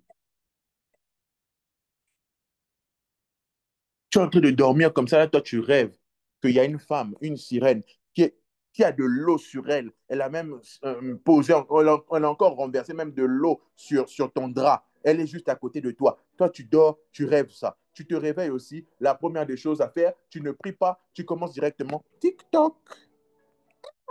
Chrétien, ne jouons pas. Le combat spirituel est réel. Le combat spirituel est réel, les amis. Et c'est compliqué. Mais pour que vous ne puissiez pas penser que le royaume des ténèbres est plus fort que le royaume de la lumière, nous devons savoir que les anges qui nous accompagnent sont bien plus nombreux que ces esprits-là. Alléluia. Est-ce que je parle à quelqu'un? Est-ce Amen. que je parle à quelqu'un? Tu dois Amen. savoir que ceux qui t'accompagnent sont bien plus nombreux que ceux qui sont contre toi. Amen. Écoutez, s'il est vrai qu'un tiers des anges du ciel a suivi Satan, 2 tiers sont demeurés avec Dieu. Et dans ces 2 tiers, il a disposé à chacun des anges gardiens qui l'accompagnent. Voilà pourquoi, bien-aimés, ne néglige pas la prière. Est-ce que vous savez pourquoi Dieu nous demande de prier et de méditer tous les jours, de lire la parole tous les jours? Parce qu'en réalité, lorsque tu pries tous les jours, tu renforces ton autorité spirituelle et tu permets à ce que les anges qui sont là continuent à te protéger et à te garder. Qu'il n'y ait pas une brèche dans ton esprit. Qu'il n'y ait pas de brèche. Qu'il n'y ait pas de brèche. Qu'il n'y ait pas de brèche. Oh, j'aime la Bible parce que la Bible nous enseigne que nous avons chacun, et plus précisément, et plus particulièrement, un ange gardien. Il y a des anges guerriers à la tête desquels se trouve Michael. Ce sont des anges qui ont été placés sur nous. Ils sont là. Ils nous montrent la voie à suivre. Ils sont là. Ils nous gardent. Ils sont là. Ils sont là avec nous. Oh, j'aimerais choquer quelqu'un. Écoute, quelquefois, tu entends une voix te dire ne va pas là-bas, va à gauche. Ce n'est pas forcément le Saint-Esprit, mais un ange. Quelquefois, tu es en train de dormir, mais tu sens, c'est comme s'il y a un mouvement dans ta chambre. On dirait qu'il y a un sorcier qui avait lancé quelque part quelque chose. Mais parce que tu as prié, tu as bombardé avant de dormir, les anges se sont postés à tes côtés. Lorsque eux, ils viennent maintenant pour t'attaquer. Tu sens seulement dans ta chambre qu'il y a un mouvement. Parfois même, tu entends seulement ton esprit en train de monter. Non, tu sens que ton esprit est en train de monter. Il y a quelque chose qui se passe. Parce que j'aimerais dire à quelqu'un que ceux qui sont avec nous sont bien plus nombreux que ceux qui sont contre nous. Amen. Oh, je viens parler à Amen. quelqu'un dont les problèmes étaient en train de saturer l'atmosphère. J'aimerais te dire une chose, que celui qui est avec toi est bien plus puissant que celui qui se lève contre toi. Amen. Là où eux ont la capacité de dormir. Oh, moi, ma Bible à moi me dit que lui, il ne sommeille ni ne dort. Yes. Oh, nous avons un Dieu qui ne Amen. peut pas dormir parce qu'il veille nuit et jour sur ses enfants. Amen. Amen. Notre Dieu ne dort pas. Là où eux, ils peuvent dormir, notre Dieu ne dort pas. Notre Dieu ne dort pas. Notre Dieu à nous ne dort pas. Alors, pourquoi et comment est-ce qu'un chrétien peut-il avoir un démon? Il est important en effet de pouvoir répondre à ces questions. Il nous faut comprendre ceci. Un chrétien peut garder en lui un démon en faisant quoi? Parce que il peut avoir gardé un démon qu'il n'a pas traité, même en donnant sa vie à Christ. Il n'a pas pris le soin d'aller demander la délivrance. 2, un chrétien peut garder en lui un démon. Pourquoi? À cause de son comportement. À cause de ton comportement, même si tu es chrétien, alors que tu vas t'exposer, donner ton corps, tu es en train d'attirer les démons. Tu es en train d'attirer les esprits. Alors que tous les jours, tu médites, tu lis la parole, tu pries, tu as une discipline. Écoutez-moi, la prière exige la discipline. La vie chrétienne exige une discipline. Écoute-moi, si tu savais quel genre de combat dont le Seigneur te préserve, tu allais plus te discipliner que cela. Tu allais plus te discipliner que cela. Écoute-moi, il y a des esprits qui resteront dans ta vie si et seulement si tu ne te lèves pas pour commencer à prier. Papa Christ peut prier pour toi. Les pasteurs peuvent prier pour toi.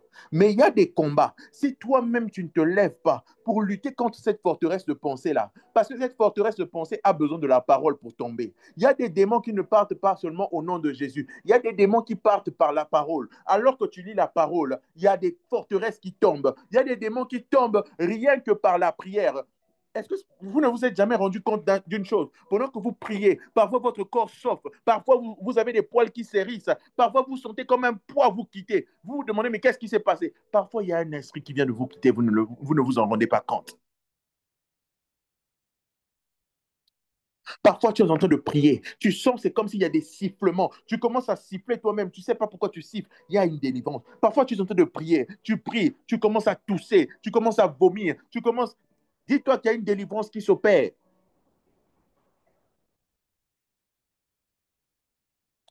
Bien-aimé, tu es chrétien.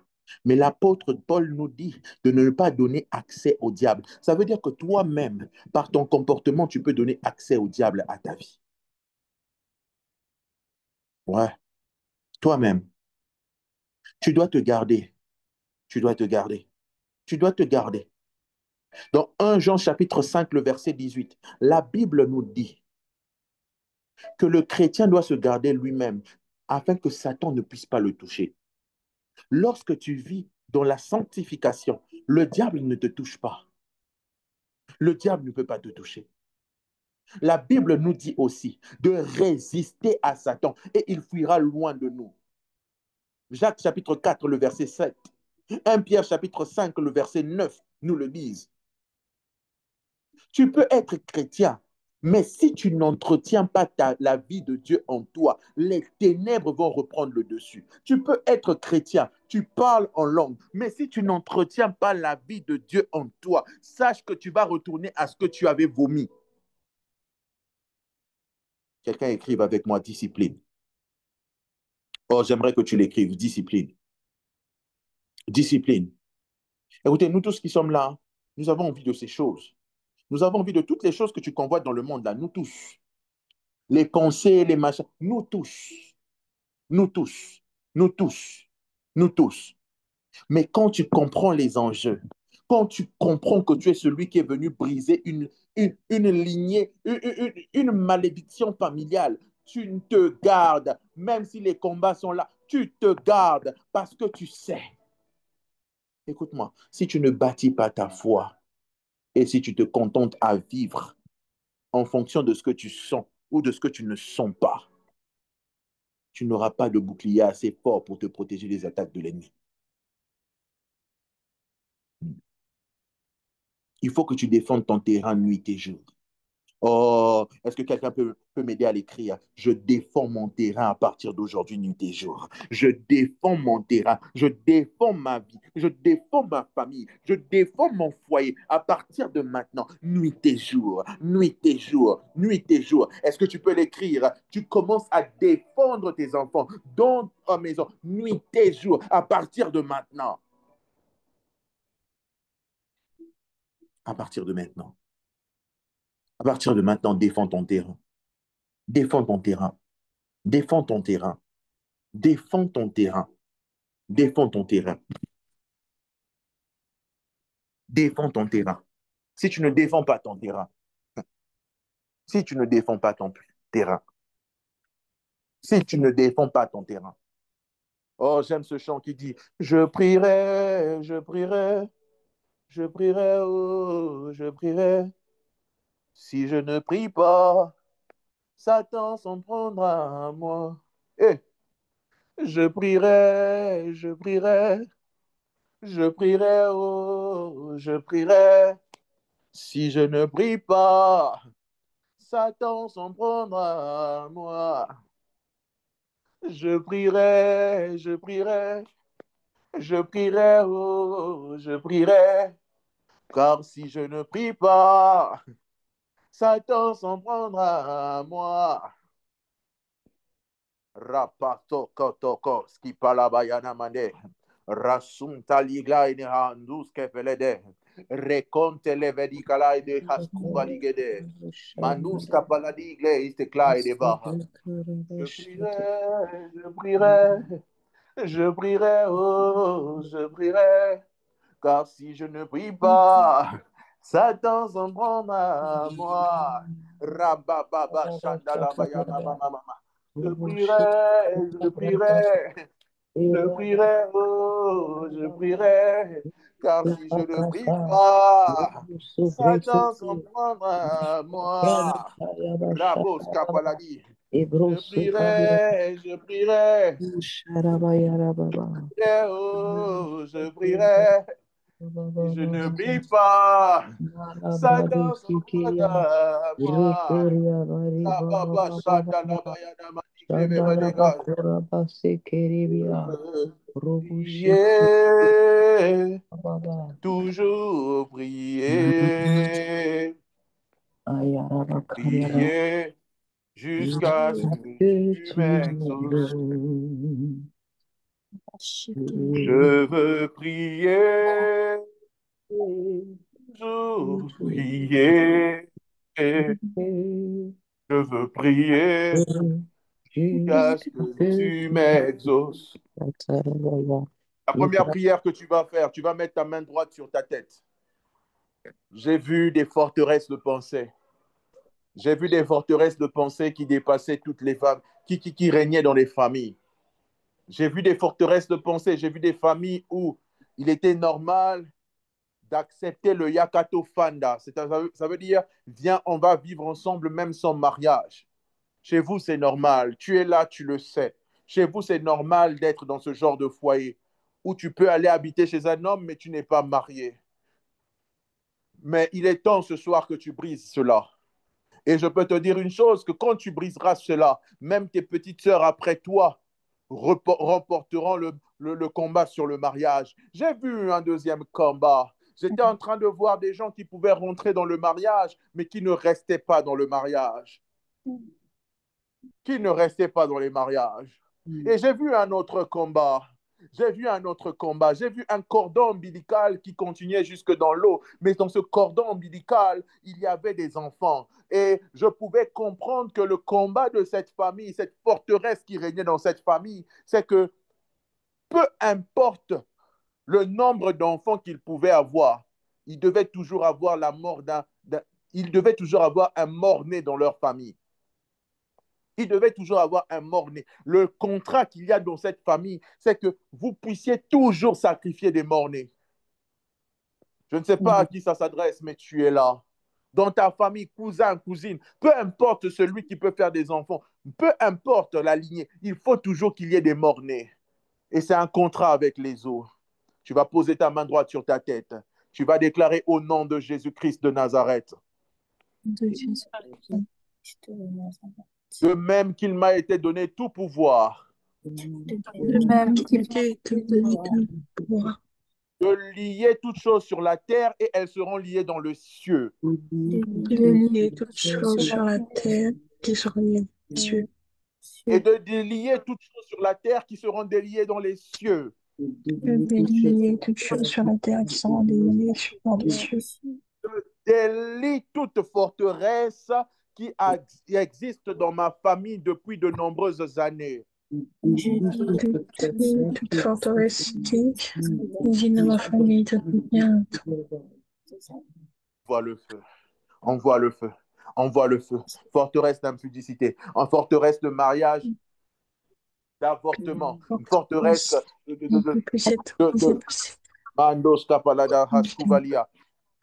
forteresse de polygamie. Forteresse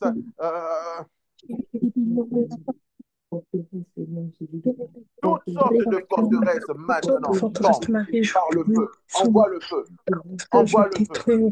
Envoie le feu. Forteresse de stérilité. Forteresse de problèmes. Forteresse de problèmes familiaux. Forteresse de servitude. Nous plaçons le feu maintenant. Nous plaçons le feu maintenant. Nous plaçons le feu maintenant. Nous plaçons le feu maintenant. Nous plaçons le feu maintenant. Oh, prie, bien-aimé, prie. Pendant que je suis en train de prier, je suis en train de voir des cases brûler. Je suis en train de voir des cases brûler. Je suis en train de voir des cases brûler. Je vois des cases en train de brûler. Je vois des cases en train de brûler. Je vois des cases en train de brûler. Oh, Rabasada.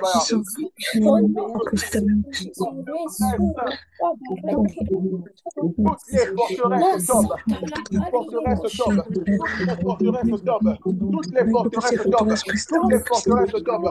Toutes les forteresses tombent. Oh, que le Jéricho de ta vie tombe. Que le Jéricho de ta vie tombe. Que le Jéricho de ta vie tombe. Que le Jéricho de ta vie tombe. Que le Jéricho de ta vie tombe. Que le Jéricho de ta vie tombe. Que le Jéricho de ta vie tombe. La stérilité dans les finances tombe. La stérilité dans les affaires tombe. Maintenant. La stérilité dans le ministère tombe. Au nom de Jésus. Toutes les forteresses dirigées dans ta famille, dans ta maison. Tombe, tombe, tombe, tombe, tombe, tombe, tombe, tombe. Tombe, tombe, tombe, tombe.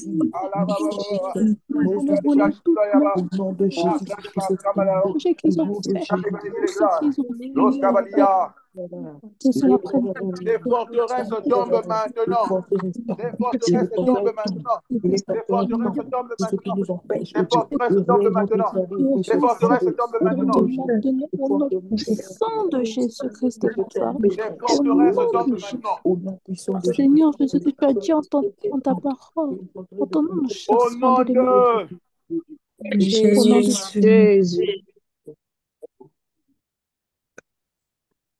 Je ne sais pas à qui ça s'adresse, mais je vois quelqu'un ici avec une forte forteresse de la polygamie. Toi, on ne peut pas te choisir comme première femme. On doit te choisir comme deuxième femme.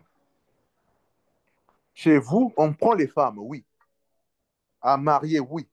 Mais c'est généralement les deuxièmes femmes. Si tu analyses bien ta famille, c'est généralement les deuxièmes femmes. On vous épouse, mais vous êtes deuxième épouse. Généralement, je ne dis pas que c'est tout le monde, mais je dis généralement. Généralement. Généralement. Généralement. Je prie maintenant le Dieu qui me l'a montré, qu'à partir de maintenant, cette loi tombe. Cette loi tombe. Cette loi tombe. Amen. Au nom de Jésus. Reçois ta délivrance. Amen. In Jesus' name.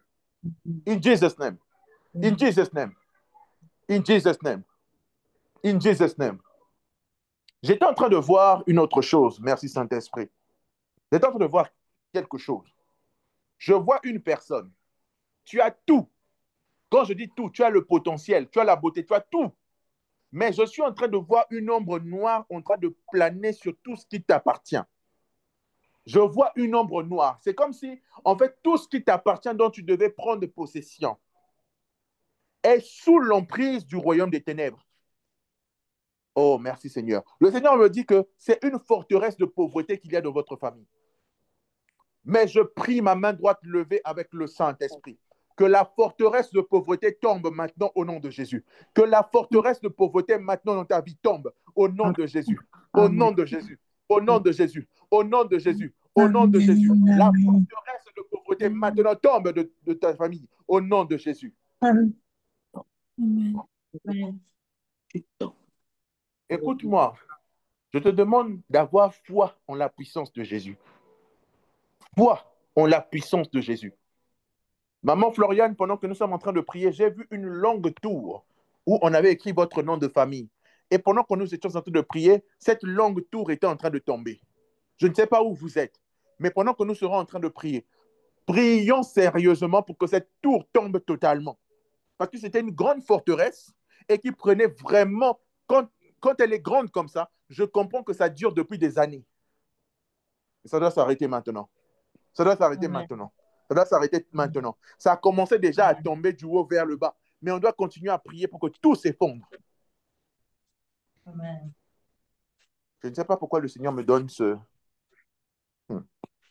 Il me donne cette directive. Quelqu'un ici a un point de contact avec ce qui le relie à sa famille. Un point de contact. Quand je parle d'un point de contact, c'est quelque chose qui te rappelle ta famille. Est-ce que c'est un pagne? Est-ce que c'est une photo? Je ne sais pas. Quelqu'un a un point de contact. Tout le monde, cherchez un point de contact avec vos familles.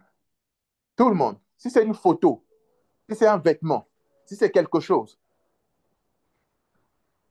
Si toi, tu n'as pas de point de contact à la main comme ça que tu peux tenir, tu vas juste parler sur ton nom de famille.